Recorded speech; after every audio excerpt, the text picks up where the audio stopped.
Hi everyone, welcome back to my channel. My name is Jenny. Here today to share with you my March to be read. My reading's going pretty well this year so far, I would say. So I've got another very eclectic mixture of books for this month, and still sticking on the rather smaller side, just giving myself lots of space to add if I want, or to not rush with my reading, which is something else that I have been appreciating this year so far. So the first thing I'll mention is the Muse by Jessie Burton. This is the last month for this book in our book club, but it's never too late to join in and read along with us of this novel set in two different timelines, and around the Spanish Civil War and London in the 1960s.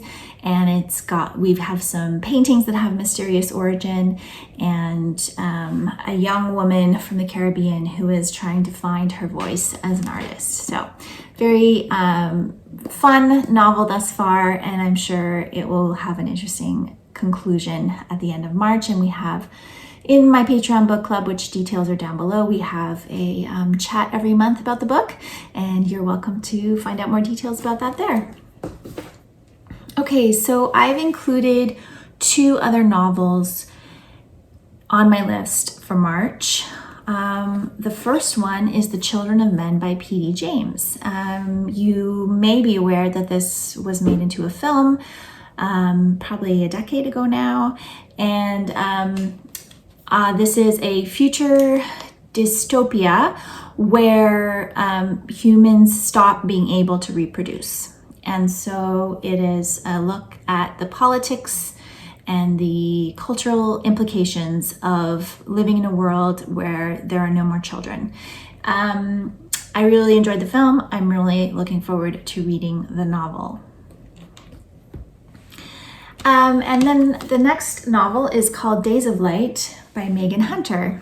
And I am going to be making this read into a fresh read because this came out in 2025. This was actually a book that I heard Eric Anderson and Emma James talk about in their Women's Prize for Fiction long list predictions, and their description was very intriguing to me. This book takes place, I believe it's set on the same day over the course of 30 years. Is that correct?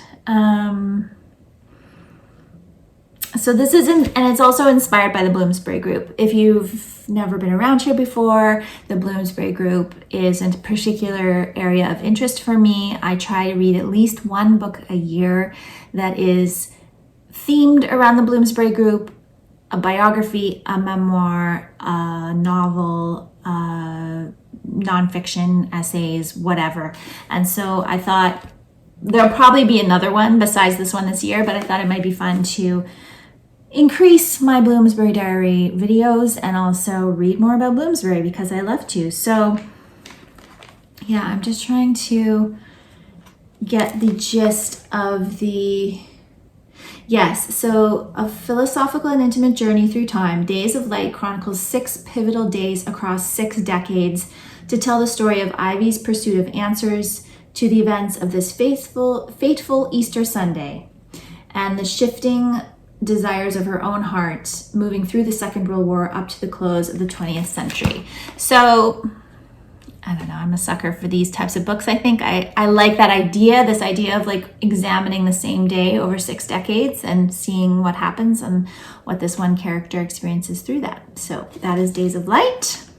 And like I said, I will be vlogging this one, so you can look for a reading vlog for this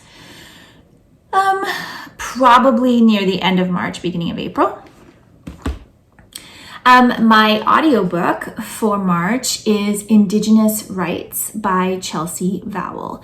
And this is a kind of a primer book for Canadians, for settler Canadians, for people who are not Indigenous, to educate themselves more around Indigenous issues in Canada. And I read a lot of books like this because I want to learn as much as I can about Indigenous issues, but also I would like to try to survey as many as possible of these style of books so that I can use them if I'm having discussions with anyone around these issues to recommend to people to help them with their own education. Okay, so the other two books that I have on my list for this month are very big and very heavy because they are essentially coffee table books, but they are also full of important information. And this is the continuation of some personal research that I'm doing into an art piece that I have currently in progress. And so the first one is called Uninvited, Canadian Women Artists in the Modern Movement. You can see how big it is. It's huge. This is edited by Sarah Milroy. It's a pretty stunning book. I went to see the exhibition of this at the Vancouver Art Gallery 2 or 3 years ago. And I bought this book because of the survey of Canadian artists that was included in this show. Canadian women artists, and I am making a piece specifically about Canadian women artists. So I want to read the essays in here so that I can learn more about the artists featured and then decide which artists' names are going to be included in my art piece. The same goes for this book, which I just recently purchased because it was no longer available at my library, called By a Lady, Celebrating 3 Centuries of Art by Canadian Women by Maria Tippett. So this one's not quite as heavy as the other one because it has a soft cover, a floppy cover, but it is a very awkward and big book. And so it's going to be similar to the other book, except I'm hoping it will have some earlier examples of Canadian artists because the Uninvited book is specifically focusing on women from a specific time period in the more modern time period, whereas this will be, hopefully starting at kind of Canadian, like when settlers first started arriving in Canada and go up from there. So so these books obviously kind of awkward to read, but it's one of those things where when you're doing research, you end up having to read through some kind of awkward things sometimes. So that is that. Okay, so that's it for March. That is what I'm planning to read.